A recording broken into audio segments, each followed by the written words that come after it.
Marks the 50th anniversary of one of the most storied concert festivals ever, Woodstock.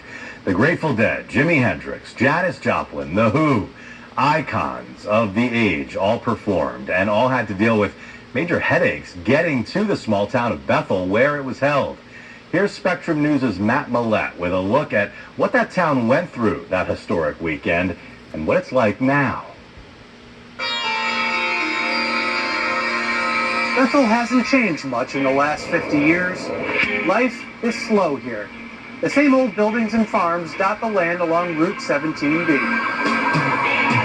But in 1969, this quiet road was anything but. The Woodstock Festival was riding into town on the seat of its pants.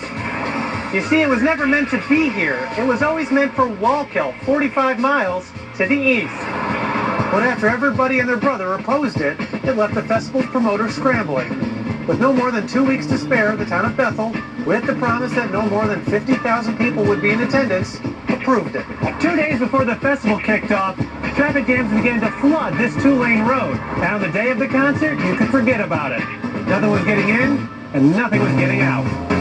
Cars, for as far as the eye can see, were left abandoned. On the road, on the shoulder, anywhere a car would fit. One person who had to abandon their car was Richie Havens, his bass player, who had to walk about 30 miles to get here. Havens and his band were the only performers to get onto the site without the help of a helicopter. About that site, it wasn't exactly what you think of a performing arts center today. It was an alpaca farm. Max Yasgur's to be precise, and it sat right here.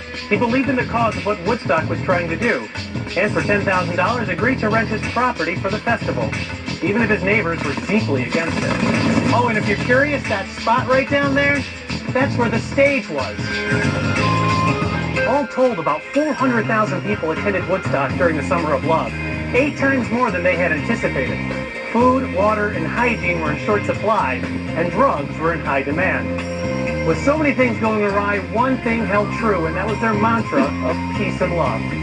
When it was all over, Woodstock's promoters were left with a $1.5 million debt. They even had to pay $72 in a lawsuit to a local farmer because his cow stopped giving milk following the festival. They were undeterred, however, and they started planning Woodstock 2 for the following year. Bethel promptly declined and never forgot what happened on Yasgur's farm in 1969. The good and the bad.